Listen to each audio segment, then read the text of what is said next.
Hi, welcome to the Bathing Evolved podcast. I'm your host, Kaylee, and today's guest is Laura. She is known as Missbiohacker, and today we'll be talking about health, wellness, and fertility.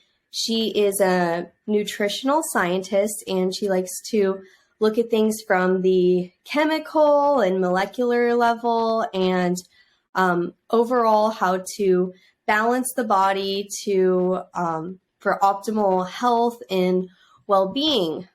I wanted to ask you today, how did you get into health and wellness? So, hello everyone. I started getting interested into nutrition first when I was 16. And my doctor prescribed me the birth control pill because I had really bad skin issues. I had acne. And of course, when you don't know better, I went to the gynecologist and she said, yeah, of course, you will just get the birth control pill to fix your acne. And shortly after I started taking the pill, I gained like more than 10 kilos of weight in half a year. I basically exploded and I was like, okay, something is wrong because of that little pill, why would I gain weight from that? It doesn't give me extra calories. And so what's the reason? Why do I gain weight when I'm on the pill? Because that was obviously the only thing that changed. And then I started to research nutrition and hormones also, and estrogen, and what effects it has on our physiology, on the female physiology. And I quickly found out that I need to change something about my lifestyle.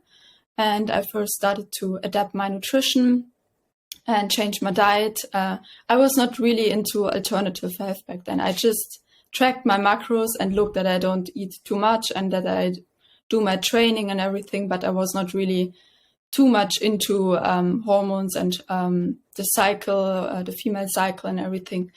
So I just did that, continue using the pill. But after 2 years of really bad hormonal imbalances and bad mood swings, and I still just didn't feel good. I just knew that the pill was absolutely not good for me.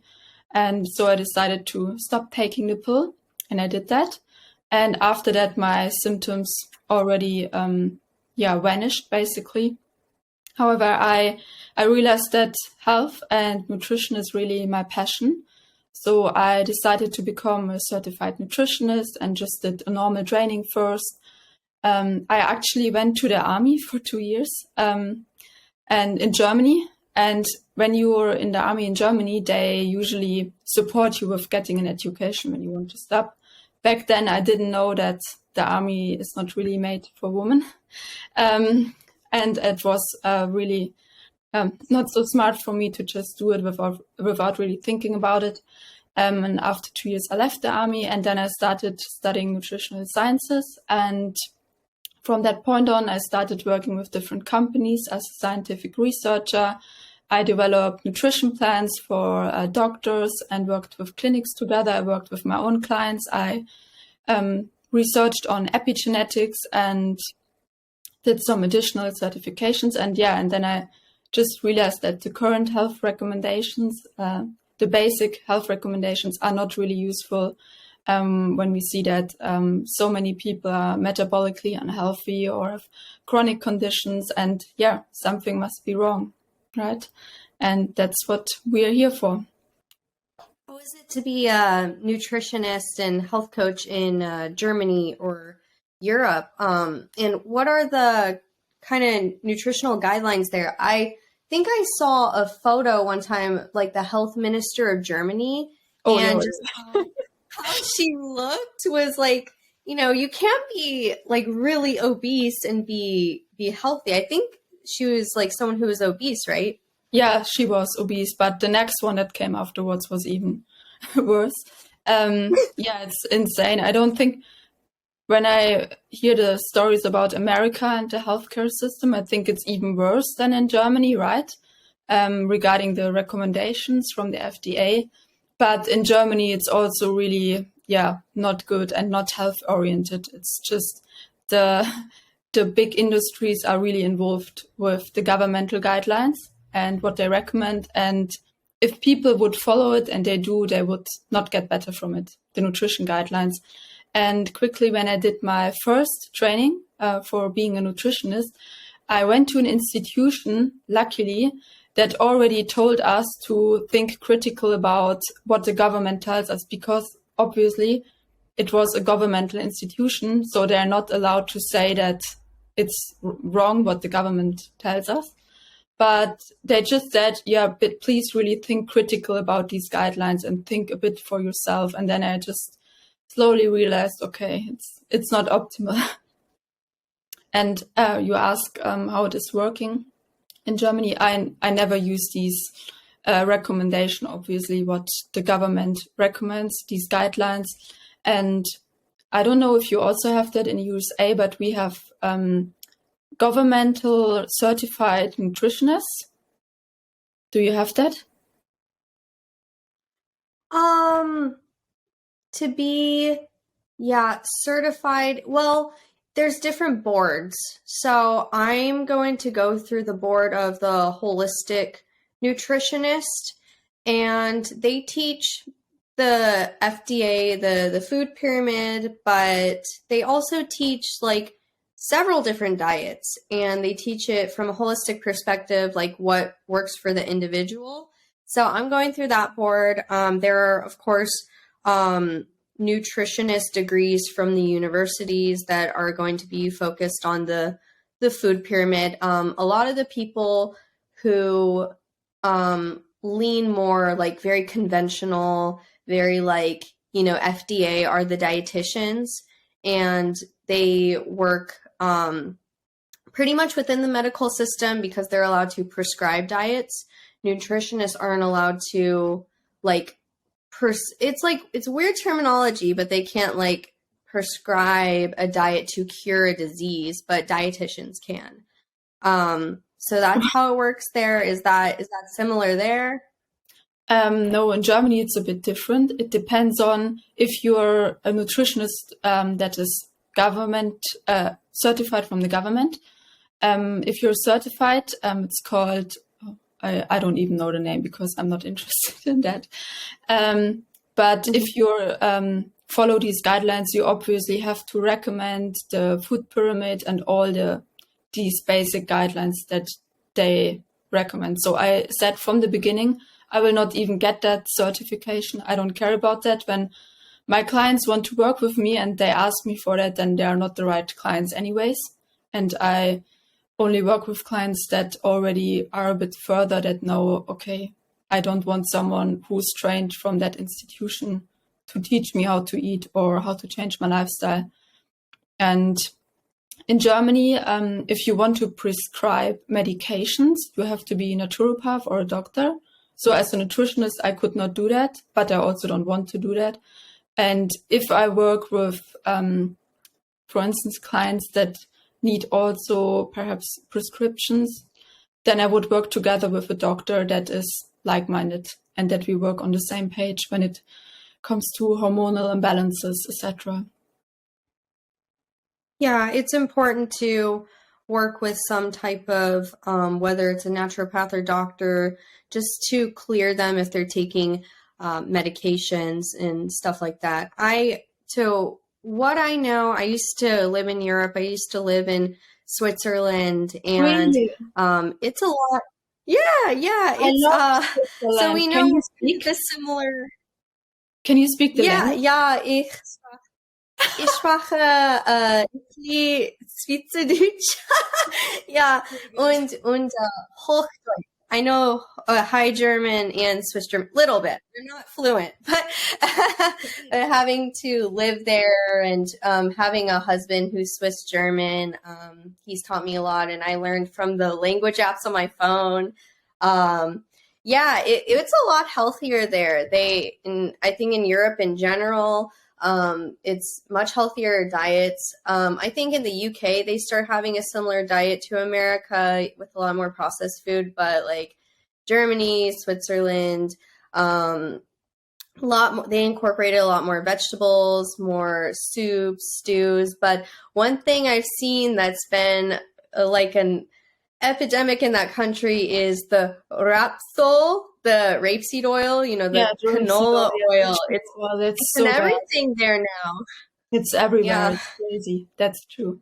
I mean, with Swiss, you already picked one of the best countries in Europe when it comes to environmental health and food quality. I really love Swiss. It's so beautiful and so much nature.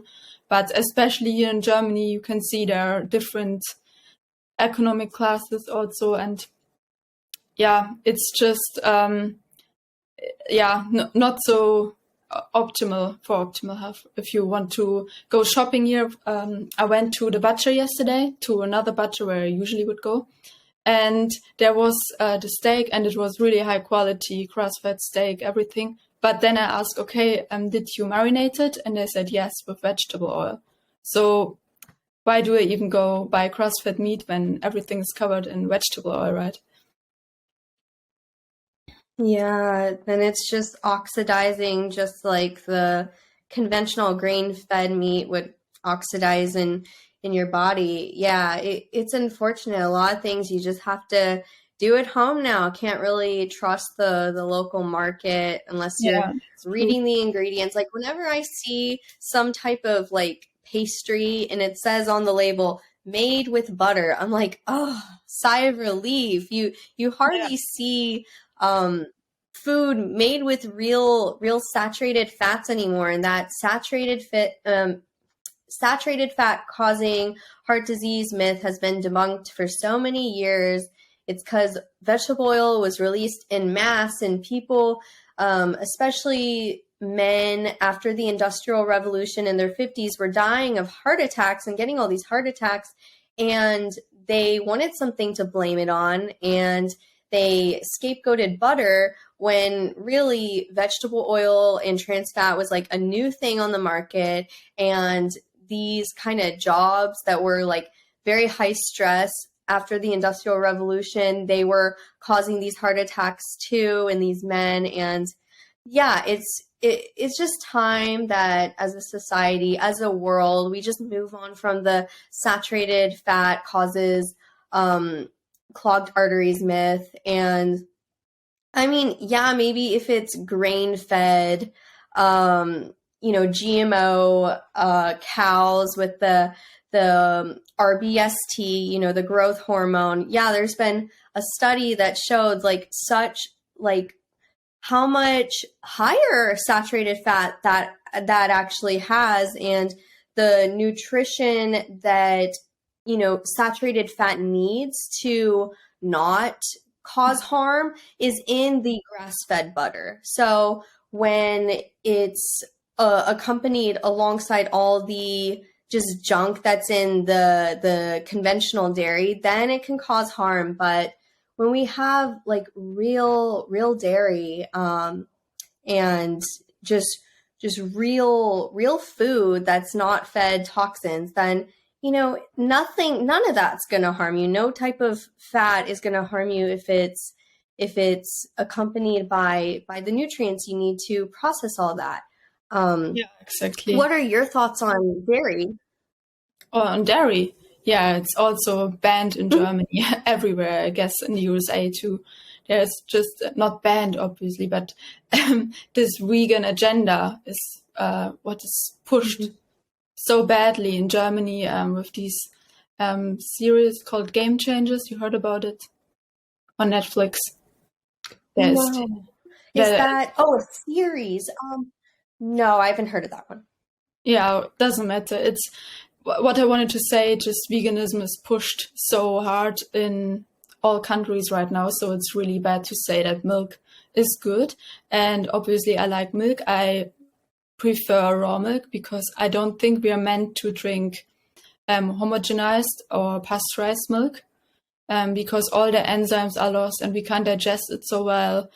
And there's actually all these studies that prove that milk is inflammatory. Not all of them, but a lot of them. They did that with highly processed milk. And of course, when our body can't digest it and there are not the enzymes in there and we can't deal with that, of course, it causes inflammation in the body. There's also something in raw milk that's called alkaline phosphatase, and that's highly anti-inflammatory. and the inflammatory agents from milk, they are balanced out with this alkaline phosphatase.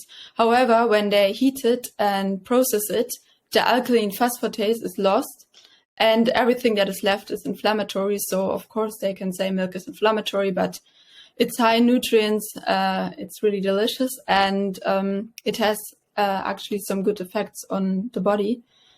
So yeah, I wouldn't like to miss it. What effects are those on the body that you would attribute to raw milk versus, let's say, conventional milk? So of course, milk is high in nutrients, for instance, vitamin A, fat-soluble vitamins, and we need that, and calcium, also the minerals. And I think that a lot of people don't get the minerals they need from their diet. So milk is a great way to increase their mineral intake and their fat-soluble vitamin intake.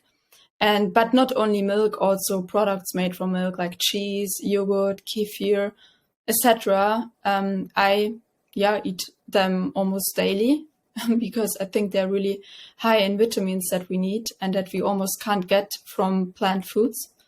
Especially we were talking about fertility. For women that want to support their fertility and their hormonal health, it can really help to include milk products in their diet. Yeah, and there's a diet that I was trained in during my school, and it's called the fertility diet, and it actually includes ice cream in it. And I try to recommend and stick with Haagen-Dazs. I like how they use real sugar. There's like some on a lot of the labels, especially the simple Haagen-Dazs, like the vanilla. It's like 5 ingredients. It's so simple, and that's how it should be. Yeah, that's great. I heard that they're Haagen-Dazs, that they're good too. However, they had a scandal last year. Did you hear about that? Yeah, No, there I was a didn't. scandal What's that up they with had some bad ingredients in there. I didn't look it up, but perhaps I don't know if it's still relevant or not. But I heard that they had some problems with their ice cream. That there are some bad ingredients in there or some. I heard that. I wonder which, if that was applying to their regular vanilla, because I know the like really kooky, crazy flavors like cinnamon, I don't know, cinnamon crunch swirl, stuff like that. That has like corn syrup, that has like a whole list of ingredients. But like the strawberry, maybe the chocolate, that has like the real cream and the real sugar. There's no corn syrup in it.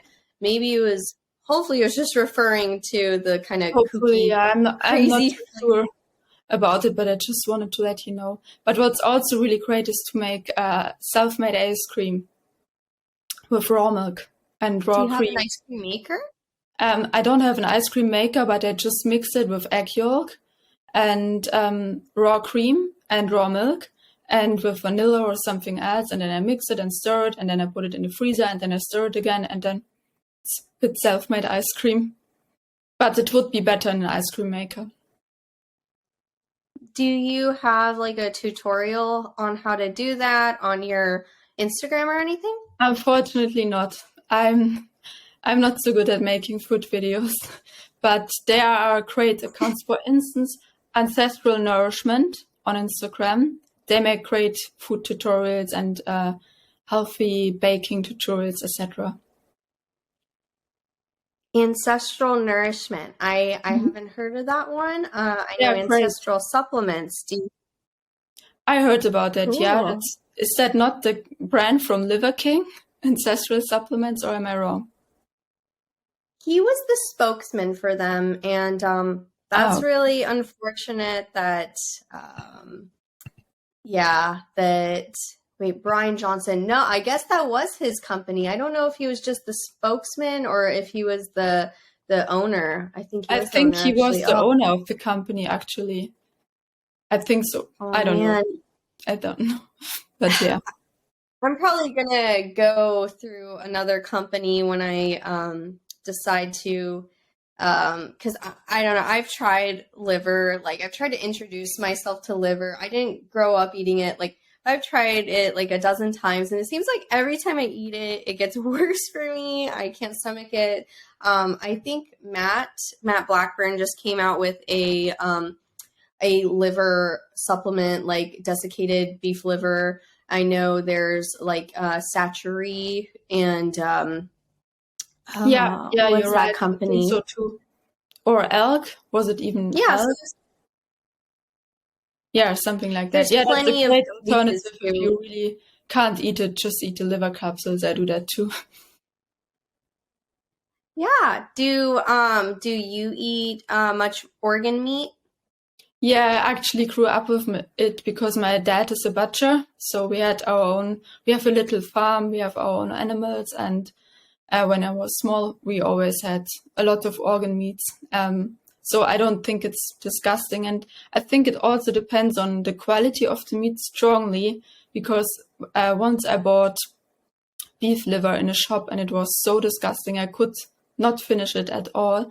But when I go to my farmer and ask him for the liver and it's grass fed and it's from a younger cow, then it's much, much better. And you also need to prepare it in lots of butter. I actually have liver tutorials on my Instagram. That's what I have. You have to prepare it with apple and onion and butter and garlic and herbs, and then it's so delicious. I'll have to try that. I'll give it another try. Have And to. I've also heard that people need to be introduced to a food like so many times to start liking it. I had to do that with mushrooms, and I like mushrooms now. So My husband, he cooked me mushrooms in like 10 different types of ways until I could stomach them. And it wasn't until I had them in like a creamy white sauce with like Parmesan, fettuccine Alfredo that I started liking them. So that's thank you funny. for that tip. How can you not I like hope any of my mushrooms? followers. Sorry, what was that?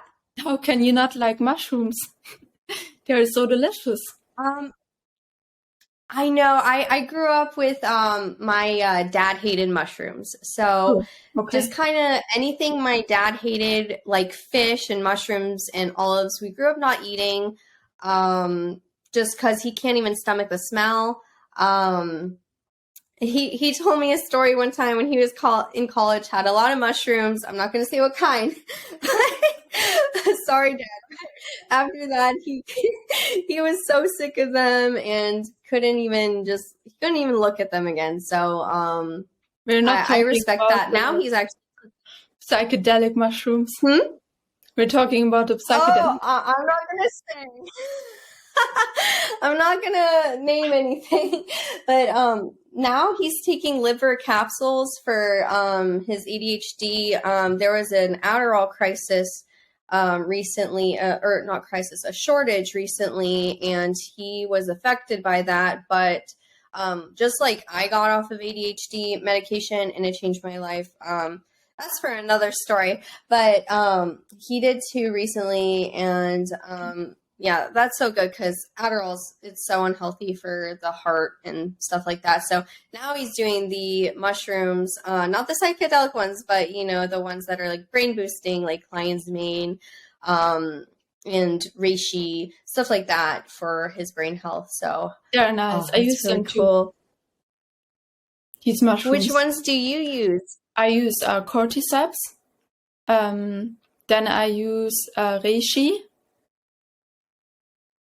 and lion's mane. These three.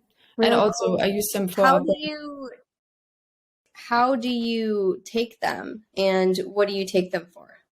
I used to take them in a liquid form and just in my coffee or my cacao or something. But at the moment, I'm just taking powder.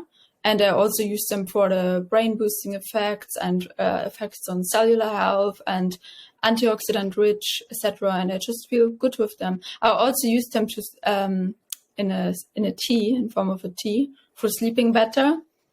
And yeah, I'm always trying things, so I like them. I just started making a um, kind of like a hot chocolate blend, or I'd rather call it a mocha blend because it can be added into coffee. It's not just for hot chocolate, but if it's going to be used for hot chocolate, then just adding some, whatever your favorite sweetener is. It's a cacao and 7 type of mushroom blend. And I just started making that. And so I'll have to send you a sample of that. I add some spices into it, some warming spices. Awesome. Great. Nice. Yeah, I'm really excited to send you that and hear what you think. But they're not hallucinogenic. And it's quite different. Hmm? They're not psychoactive, right? Not that time. No. Okay. That's not legal here. Is that legal in Germany? You can order them. I mean, they're not legal, but if you want it, you can order it.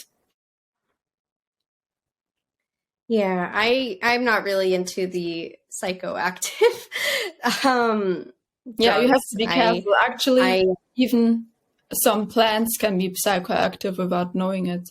Did you know that even nightshades, for instance, that they have nicotine in the nightshades? Yeah. That's crazy. I think nicotine can be it can be quite beneficial in certain circumstances, but I think that people have to be careful about which nicotinic substances they consume, because there are some nicotinic products that contain additives which make that nicotine quite addictive, and there's like physical withdrawals from it, like cigarettes. Yeah, I did that. I tested that. I tested a lot of things on myself, and I heard nicotine is good and it activates some good receptors in the body. So I just wanted to feel it. And I took the wrong kind of nicotine and I was completely addicted. I used it every single day, and it was every day like, okay, today it's really the last time, but just one last time.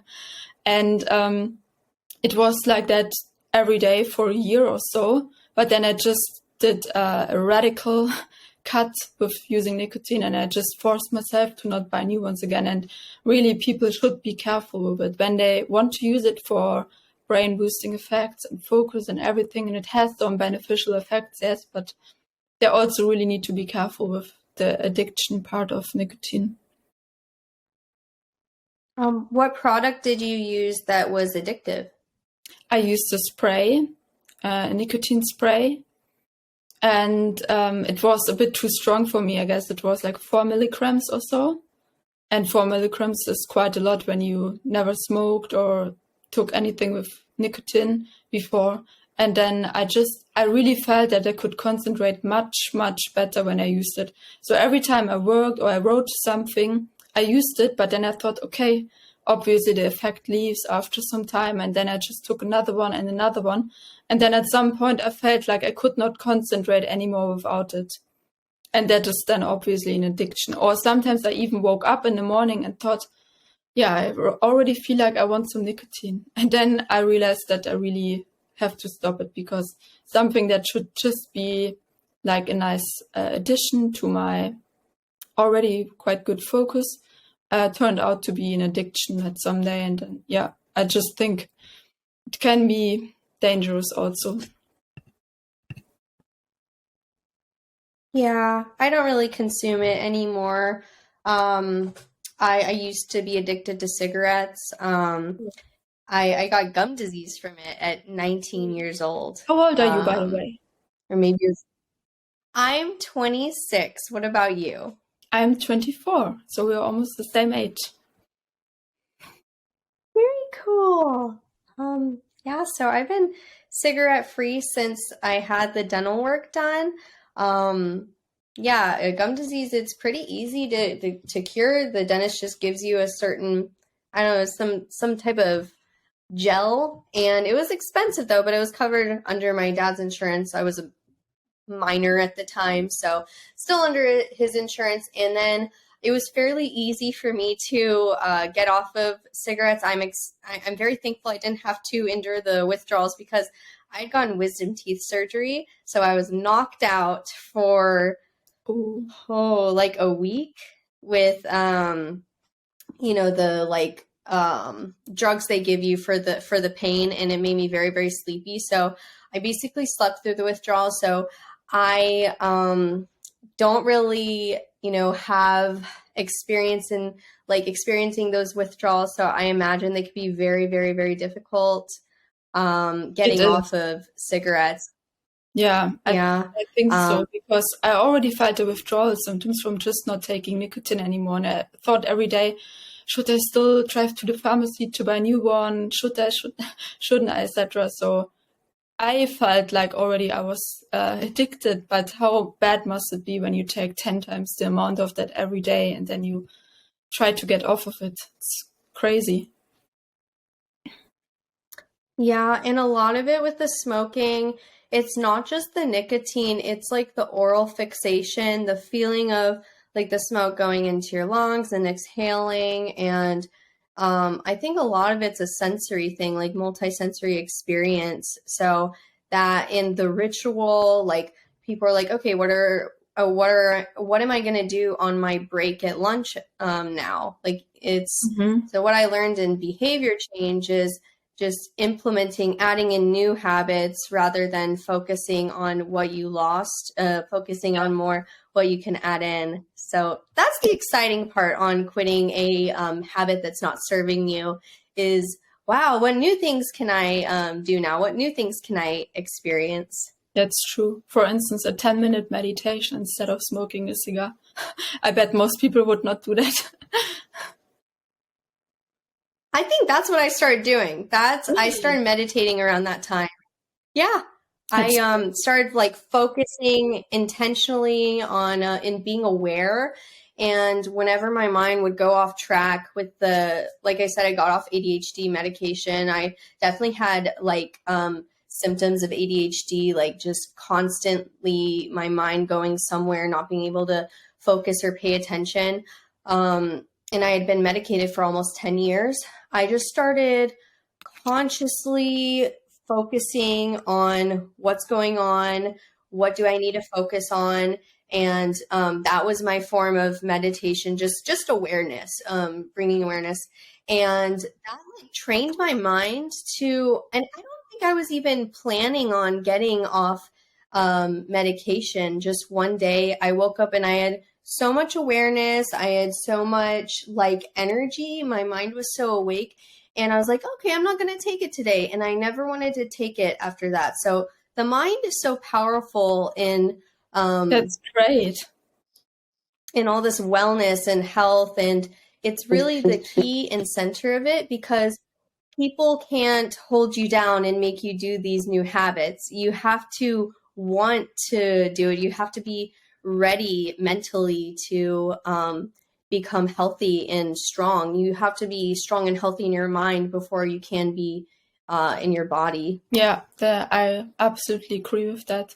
Especially for most people, I think they would not be able to make such a change just from their mind and just tell themselves, yeah, I will stop it now. And for that, you really have to be very aware of what you're doing and what you want. Yeah, exactly. Getting on to the next topic, I saw you have an interest in fertility. What are your thoughts on fertility, and why are the rates of infertility rising? Yeah, really good question. I think we could name 1,000 different things that's causing infertility nowadays, but I think the three biggest factors for reducing fertility is that we don't have the nutrients, or our body doesn't get the nutrients and the things it needs to get anymore. We are all, or a lot of people, are nutrient deficient. The second point, the second factor that contributes to infertility is that we have too many things or too many substances in our body that shouldn't be there. For instance, all sorts of toxins, let's say just tap water, people drink tap water, and people have too much estrogen in their body because of all the environmental toxins, and then they develop estrogen dominance. And the third part is stress, because we just have too much stress, we put too much stress on our body, and of course in a stressed state, our body doesn't want to reproduce. That's what I think. And we can break stress down in different kinds of stressors, like mental stress. We have a big increase in mental stress.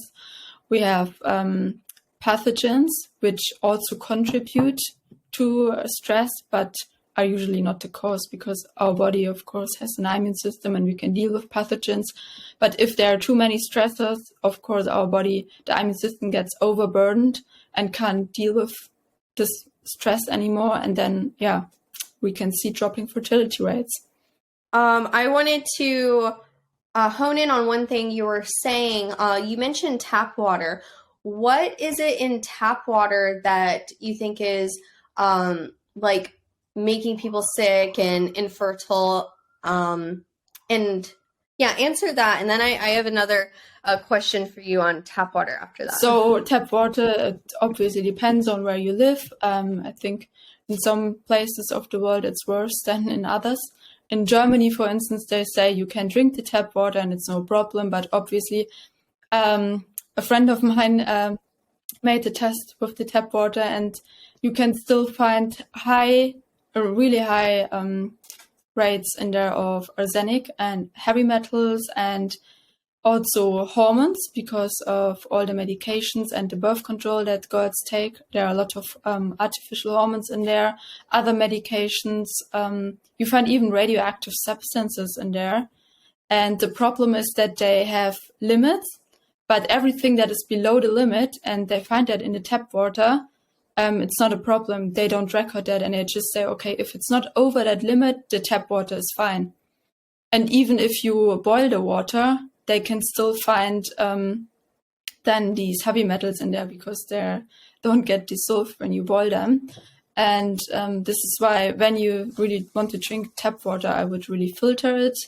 Or I would just not drink tap water at all and would get good spring water. Here in Germany, we have some good. I don't know how it is in where you live, but yeah, that's something to be really careful about. Also, the fluoride in the tap water, it interferes with the pineal gland. It calcifies the whole body if you have too much of it, and it can cause a lot of damage to your hormonal balance in the body, because the pineal gland also controls the hormonal balance.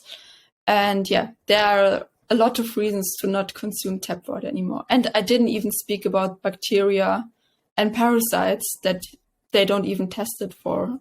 I know it from a client I had. He was working for a water testing company, and they tested these houses, and he said he would not even get showered under this water because it's so full of things you don't want on or in your body.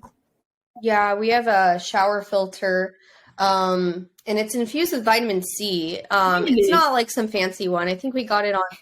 Yeah, it's on Amazon. I don't know why they add the vitamin C. I know that vitamin C is really good for the skin, though, so that might be one reason. I was going to ask about the prescription drug problem, if y'all have that in your tap water too. How would you get rid of, like, what are the compounds in those prescription drugs that are kind of messing with us, and how do you get rid of that? Besides, like, just a filter for the people who don't have a filter, like in their shower or their tap. If they can't get a filter for their house, then I really would not drink the tap water at all.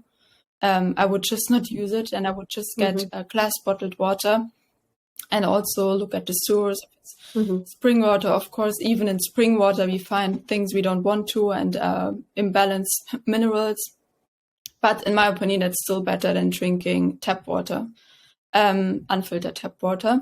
And of course, medications, all kinds of medications there. Everything can be in there that influences us. Especially, I think one of the biggest problems is still birth control, because the hormones, they can't get filtered, and then it's in the tap water. And there's a great book. It's called Estrogeneration. Have you heard of that? No, it's great. So that's a book? Yeah, that's a book, and it's about that our world today is just flooded with estrogen, artificial estrogen, and that we really need to find ways to detox it from our body, because it not only creates imbalances in women but also in men, and it makes men more female, because they also have too much estrogen, and of course that's a reason why fertility rates are dropping. And one of the things he recommended was going to the sauna regularly and taking binders like activated charcoal to eliminate excess estrogen. But also we already spoke about eating liver, because liver has nutrients like choline, retinol, and B vitamins to help the liver eliminate excess estrogen. That was something he recommended to support methylation and liver detoxification. So your top recommendations for detoxing the excess estrogen would be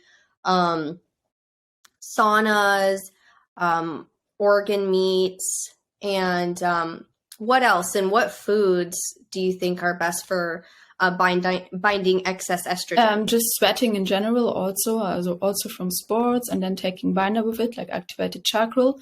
There's something really famous called raw carrot salad with coconut oil, and it can also eliminate excess estrogen, but also just fiber-rich food in general. But I think the carrots are really good, tolerated by most people, so I would go for that. A raw carrot a day keeps the estrogen away. Estrogen is also not bad. We also need it, especially women, but just the excess of it and the artificial estrogen has been shown to cause a lot of problems in the physiology.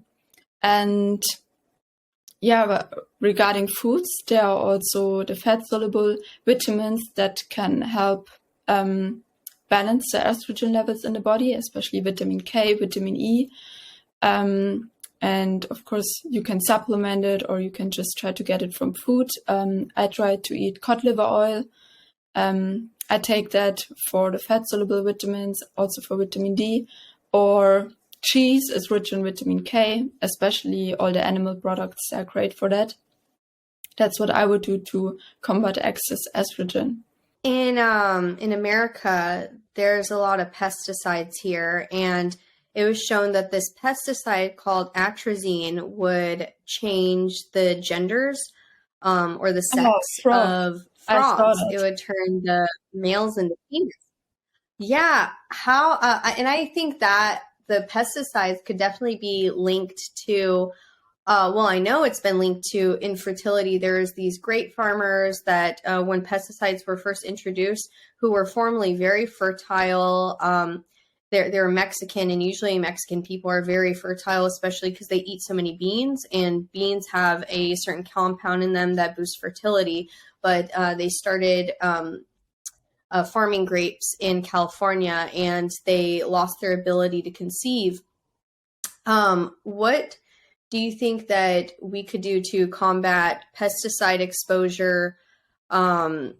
Is some things we can do to help detox those from our body? So first of all, what I would do is try to not consume pesticides and food that was sprayed with it.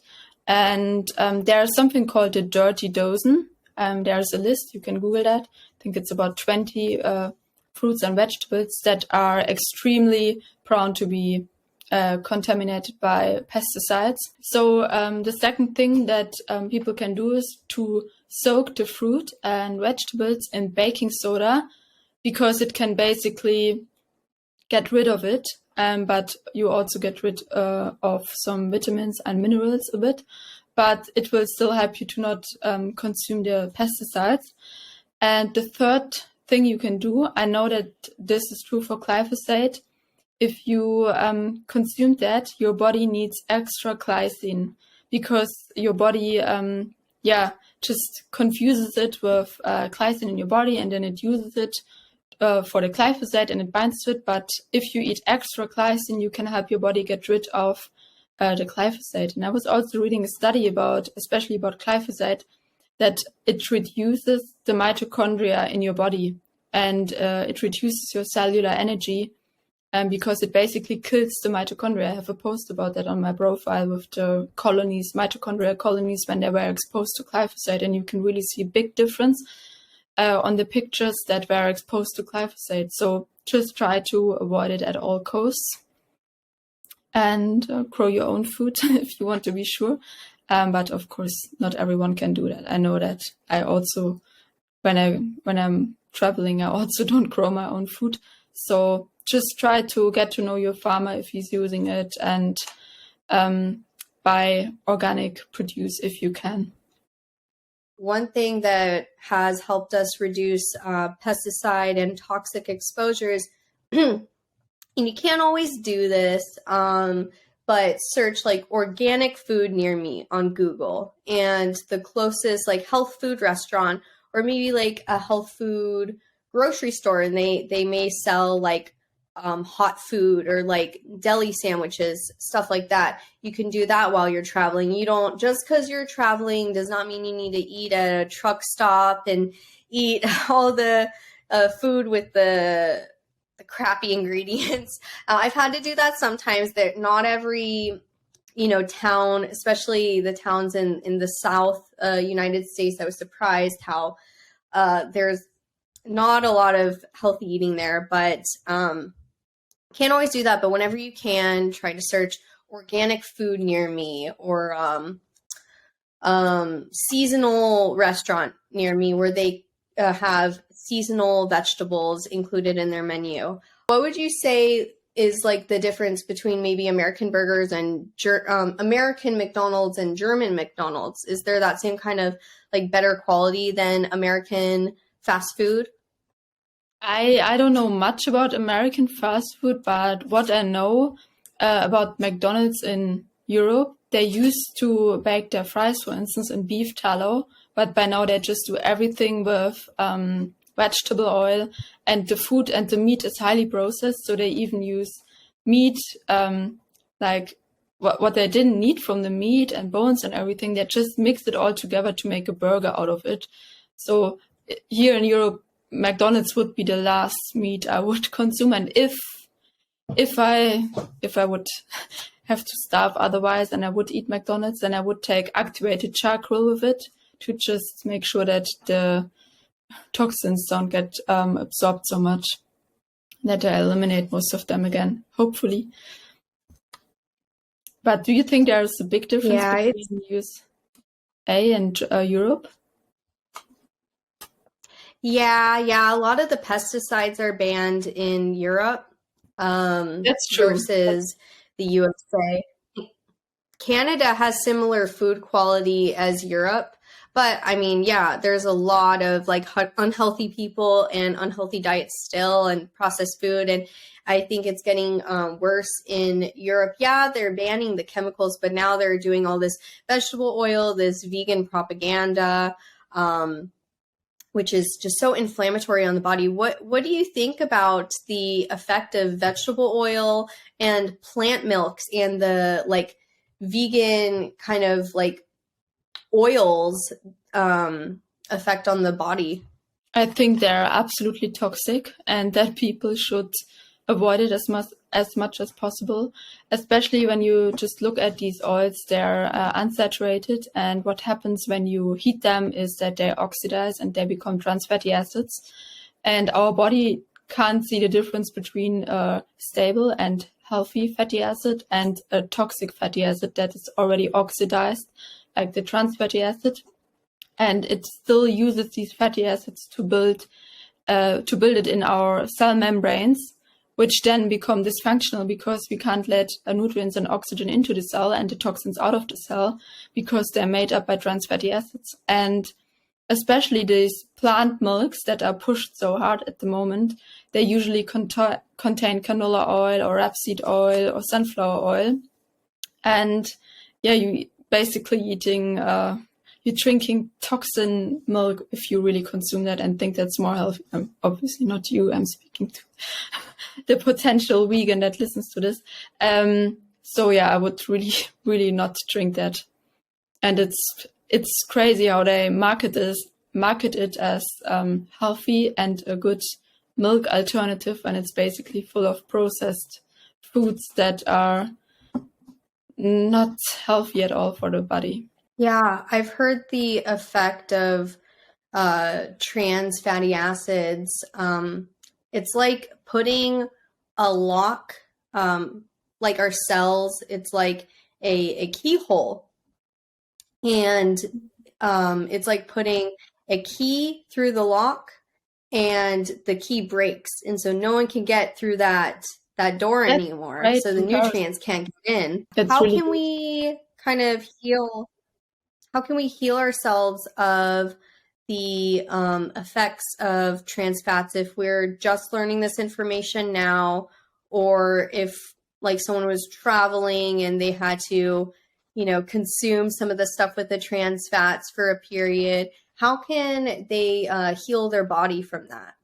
So first of all, I would obviously stop eating them, and then I would try to eat healthy fatty acids that are, for instance, in meat. Meat contains healthy fatty acids, unprocessed fatty acids, and don't take any of these seed oils or vegetable oils or anything like that anymore. And don't eat unsaturated fatty acids. Yeah, even meat contains unsaturated fatty acids, but it's usually protected by antioxidants, and also vitamin E, for instance, is a strong antioxidant which can prevent the oxidation of the unsaturated fatty acids. And when you look into nature, everything that is unsaturated or comes with an unsaturated fatty acid usually also has antioxidants around that protects the oxidation of that. And only when we make vegetable oil or seed oil, we stop, or we just get rid of the antioxidants, and then of course it gets oxidized and harms our body. So this is the first thing I would do. And the second thing is you can increase your fat soluble antioxidant intake, like vitamin E, for instance, which can help the cells to recover from unhealthy fatty acids or from oxidized fatty acids. Yeah, I just saw that vitamin E has a positive effect on fertility. Matt just shared that study on his Instagram. So that was interesting how we've been talking about fertility and learning about fertility and mentioning the vitamin E, and that's a key role, a key antioxidant. And I think it's important that people are taking the multiple tocopherols. The vitamin E is called a tocopherol, but there's like alpha, gamma. I agree with you. I also took that vitamin E supplement where I made sure that the different types of vitamin E are in there. Do you know this other term for vitamin E form, which is not tocopherol? Do you know what I mean? No, what is it? Is it tocotrienol, tocopherol? I don't know. I have. Yeah. You know what I mean? Tocotrienols. Yeah. Tocotrienol. Okay, Yeah. tocotrienol. Tell me about that. Yeah, that's just another form of vitamin E, and this is why when we just take the isolated form, we really need all the different forms of vitamin E and not just one of them. Which vitamin E supplement do you recommend or that you take? Oh God, I don't even know the brand that I'm taking. I took Metolife. Yeah. I'm glad that Matt just came out with a supplement that is a smaller form that you can kind of do with the dosage what you want, and kind Oh, of take great. it throughout the day. And that has the multiple tocopherols. I don't think that has the tocotrienols. I'm not sure really what company does sell the tocotrienols.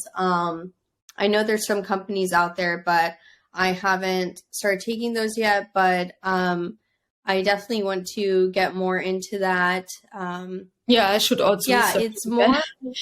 I don't know about these different forms anymore. I heard it's more of an unsaturated, but it's also like more like potent in some ways.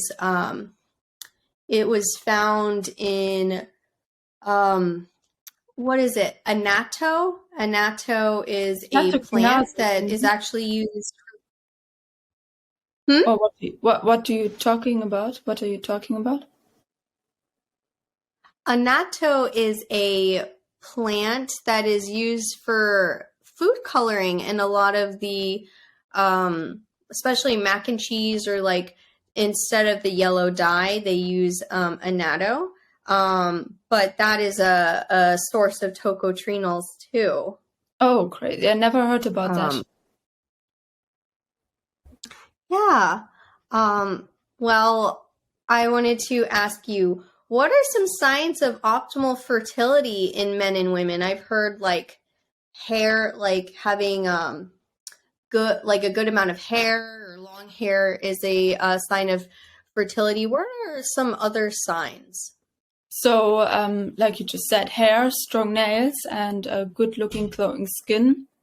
Um, are we speaking about women or both men and women? Yeah, well, we can talk about what are some signs in women, what are some signs in men, and outward signs and also some inward signs. So, for women, it's great to track their cycle, their natural cycle. I do that with a thermometer to see if I actually ovulate, and to keep track of my cycle. You can also track the cervix.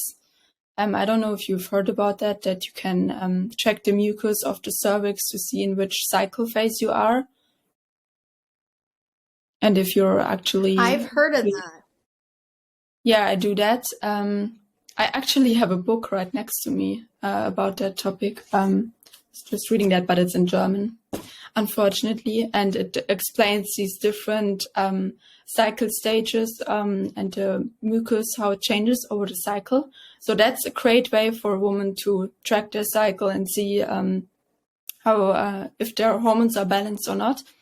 Then another sign of good fertility in women is obviously when they feel more, let's say, sex drive when they ovulate. That's also a good sign in women.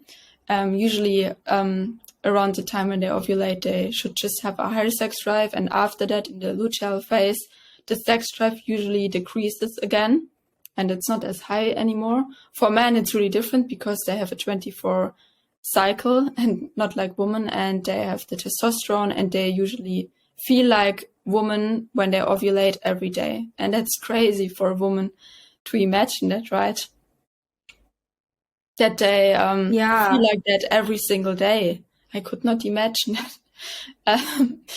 And then for men, a good sign for to be fertile is obviously if they have good erectile function, especially in the morning, and if everything is working there, because a lot of these fertility support supplements or therapies are aimed for women, but they forget that a lot of men are infertile too, and that it's not always the woman that is the problem with the fertility issues. Temperature should not be too cold. I always say a cold body is a sick body. If the temperature is below 36.8, should not be below that. That's not good. And actually, women can track their cycle if their temperature increases around 0.5 degrees when they ovulate. That's a good measurement for women that the body temperature should increase. And this is also how you can track your cycle with a thermometer. This is how I did it for years now. And I really like the method because you also just get to know your body better. You know, okay, now I'm in my luteal phase where I'm more prone to mood swings and it's just normal that you don't want to do so much. And when you're in the follicular phase, you want to do more, you're more energetic, etc. And I think that's great for women, even if they want to use it as a contraception or if they want to use to perceive. And that's a great way for them to, get to know their bodies better and listen to their cycle and to their body. Yeah, I've always tracked mine from the day of the month, kind of knowing what's the best day to have relations with my husband, in order to like space out my children because I have two right now. I just had one 2 months ago, and I don't want to conceive. Yeah, thank you. I don't want to conceive too early because that's going to use too many of my resources, like my minerals. I need to spend the next couple of years building my minerals again, my vitamins, balancing my hormones because my estrogen is like crazy low right now. It's for my best and the next child's well-being, even for their physical appearance. Having too many children close together can affect the child's physical appearance, and there are certain things like their eyes. I don't know if it's like their eyes are too close together or their eyes will be more far apart if they're too close together. Just for everyone's well-being, spacing them out at least 2 years is the best. So I go by the day of the month, and I know always on my birthday, on the dot, is my time of the month. So I try avoiding like those like 6 days, like three to 4 days before, or like 3 to 4 days after, or like being, extra cautious and using some sort of like natural, like if we're using like a type of contraception that's like, we're not going for like the big box brands of like condoms. It's more like there's more natural brands that use like, I guess, a type of vegan latex, and apparently the vegan latex is less sensitizing to down there. I feel like this is a lot of information, That's but we're on funny. top of the That's really we're on the funny. top of a topic of fertility, so kind of talking about what we do to help prevent a pregnancy before the optimal time to do so. So yeah, I used to be on birth control, and I was young. I did that for painful cycles, but what we've talked about and all the tips we've presented can prevent painful cycles. I don't even feel my cycle anymore, meaning like my time of the month. I mean, because our cycle, it's not just time of the month. There's like the increase in progesterone during the luteal phase, and then the follicular phase. It's like a rise in estrogen to thicken the lining. So it's not just like cycles, not just menses. There's a lot to it, and there's different herbs that you should take, and different foods or seeds that you can eat during the different types of phases to benefit those phases. I know someone who was battling infertility for years, and she started posting on her Instagram. She was like, I went to a naturopath, and I've been infertile for 5 years, and I was prescribed seed cycling. Then like 1 or 2 months later, she got pregnant. So it's incredible the effect that food and, chemicals in food. I'm not saying like chemicals as in like bad for you. I just mean like everything's like a chemical. So like just the compounds in foods, herbs has on the effect on our body and the hormones. There can be a really rigorous protocol for someone who has issues like amenorrhea, which is when people don't get their menses for whatever reason. Usually it's due to stress or overexercise. But with the PCOS and endometriosis, it can be a little harder, trickier to get back on track and more rigorous, because with people who are losing their periods merely because of stress and overexercise, you just stop overexercising, you take some adaptogens, you meditate, breathe, deep breaths. What do you think about how can we help the epidemic of PCOS and endometriosis? What are your like top tips and overview of that?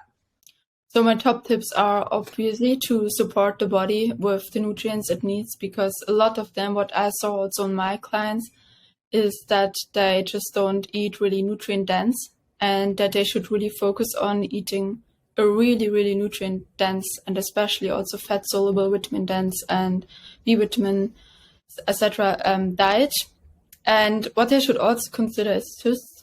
So I know some women suffer from that, cysts, and that can prevent fertility too. What has been shown to help with that is something like nattokinase. That's an enzyme that can help break down these cysts. And there are also other enzymes like serrapeptase. Have you heard about that?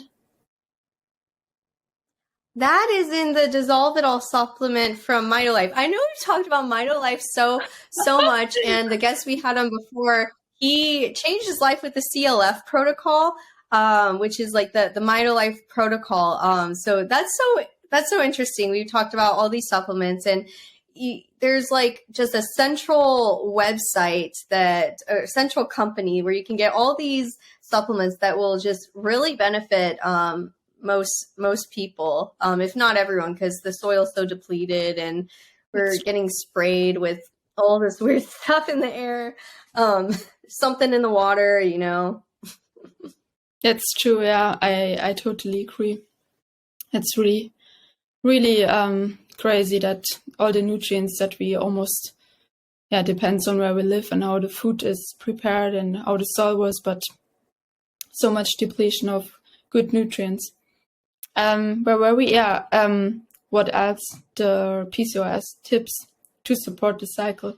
What I also saw that a lot of women that suffer from PCOS, that they have an estrogen, a progesterone imbalance, and that they have too much estrogen and they cannot build enough progesterone.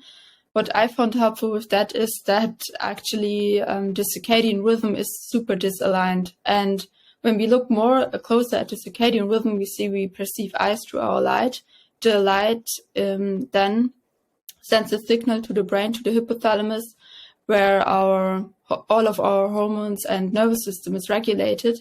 And this then gets sent to the pituitary gland or the pineal gland, which releases hormones or stops hormones from being released.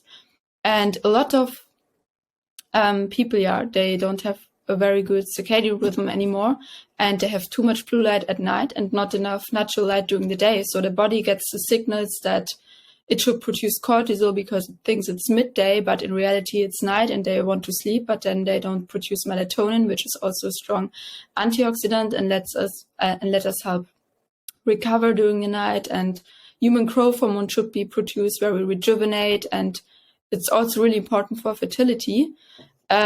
But because of this circadian mismatch, all of our hormones and the nervous system is completely imbalanced, and that can lead to infertility too, actually. Even sun and UV has been shown to increase fertility.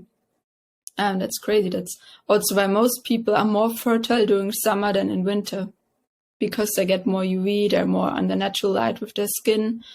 And what they can do is just to support the circadian rhythm again, to go more out under natural light during the day, because 90% of the time of our day we are indoors actually, and we're never outside. And when we are outside, usually only with our face, or we even wear sunglasses or cover our face in sun cream. And vitamin D also plays a role in that, because we can't produce enough melatonin. Vitamin D, not melatonin. And that also interferes with the sex hormones and cholesterol, because all the sex hormones are based on cholesterol, and sunlight also helps to convert them together with nutrients like retinol. And so we have to make sure that our body gets all of the signals it needs to be even able to reproduce. Yeah, a stressed out or depleted body can't really carry as healthy of a pregnancy as, or even any pregnancy in many cases we're seeing today with the rise of infertility, as a nourished body. I read today how cortisol or excess cortisol, because we need cortisol, excess cortisol can be so detrimental to the fertility hormones. How can we support healthy cortisol levels? So first of all, when we look at the hormonal cascade, there's the base is cholesterol, which we all need to build these sex hormones, but also to build cortisol. The problem is if we have too much stress, the body uses the resources it would usually use to build progesterone and estrogen and testosterone, but makes cortisol instead out of these nutrients that we would usually need for something else. So stress itself is a big factor in reducing progesterone and increasing cortisol. But also, as I already mentioned, cortisol gets stimulated by blue light. And whenever we are exposed to blue light, we start producing cortisol because this is the time of the day, usually midday, when we are most focused, concentrated, which wakes us up, which also stops melatonin from being released and just gives us the signal to be alert, awake, and not tired in the morning anymore, which is great. As you said, we also need cortisol, but the problem is we have, first of all, too much stress and also too much blue light that always triggers the cortisol release. And we are almost more in the much more in the sympathetic nervous system state than in the parasympathetic nervous system state. And that leads to too much cortisol being produced. And what we can do, what I would always start with, is to stop this circadian mismatch by just eliminating this blue light, especially at night, like I do it right now with the red light device in the background, that I'm just not surrounded by so much blue light at night because it's almost sleeping time. And then I don't want my body to feel stressed because of all the blue light that produces cortisol in the body. And also to help the body get back to a good circadian rhythm is just to go out in the morning. Exactly then when you wake up, you go out, you just look at the sky to align your circadian rhythm again and give your body the right signals to produce cortisol at the right time of the day. That's very interesting. I heard of a study that showed that even when you're blindfolded, or when the participants of the study were blindfolded, they still couldn't sleep with all the blue lights on. So it's interesting the effect of light on our body that interacts with our cells and on a hormonal level. Even if our eyes are not directly looking at it, it can still affect the chemicals in the body. I actually had my article featured on the TheraBulb website, which is a infrared light company, like the ones that get hot, that can promote further detoxification from the heat and the sweating. And my article was how to regulate your circadian rhythm with red light. So yeah, red light's a big thing. Talked Nice. a lot about that on the last episode of the podcast.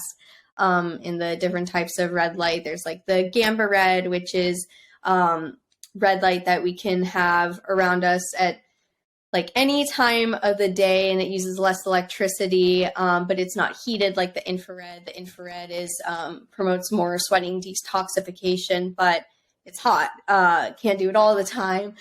Uses more electricity, but there's definitely benefits to both. How we can use just a multi-sensory approach, a multifaceted approach to our overall well-being, like food, environment. There's many ways we can, like you said, reduce excess cortisol and promote a healthy hormone balance. But do you have any final thoughts? It was really good having you as a guest on our podcast, and it's been really fun talking to you. Thank you.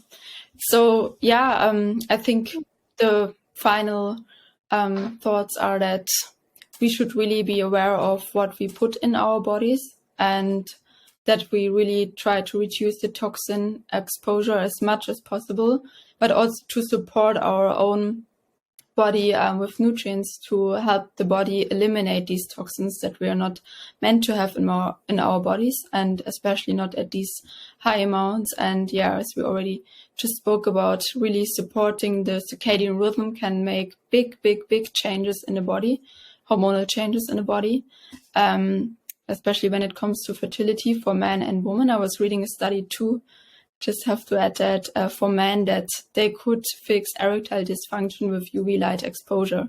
So just saying, that's with UV light or just light in general, also red light, we can really do a lot for our fertility. For people who may not know what the circadian rhythm is, could you explain that before we wrap up? Of course. So the circadian rhythm is the 24-hour day and night cycle that we are exposed to by the sun. And it influences our biological clock, which basically gets the light signals from our environment to tell us how to respond with hormones and the nervous system. Because our body always needs to know what time of the day it is to release, for instance, melatonin to fall asleep, or cortisol to wake up. And as you also just said, it's not only through our eyes, also our skin cells have photoreceptors where they can sense light with. And yeah, sense if we're in a light environment, or if it's dark, or if we should sleep. And if you're then exposed to artificial light at night in front of the TV, or you have all light bulbs on when your body is trying to sleep, then it will probably not work because you can't produce melatonin in sufficient amounts. Yeah, then it can be helpful at night if people are watching screens or TV to have either the blue blocker glasses on, or what I do with my phone is there's a blue light blocking mode, which is called like night mode or night light, and it makes the screen yellow. And I just have that on at all times. I practically never have blue light on my phone for years. I've just kept it on because there's enough blue light from fluorescent lights that I don't need the extra from my phone. But yeah, this was a really interesting topic. It's been big for me, reducing chronic fatigue. I was diagnosed with chronic fatigue syndrome many years ago, but I've really just recovered from that. And a big part of that was balancing my circadian rhythm. I remember I was staying with my grandma. She was nursing me back to health when I was like immobile, basically unable to work from the chronic fatigue. And my grandma said to me, noticing I was waking up way late in the afternoon, saying, "You've got your days and nights mixed up. You need your circadian rhythm back in balance." And so I started working on that. Now I have a really good sleep cycle, sleep schedule. So yeah, it was great talking about all of this. This was so interesting. Everyone follow Missbiohacker on Instagram. Check out her content, and I hope people can really benefit from that. I know I have. So thank you for coming on. Thanks for having me.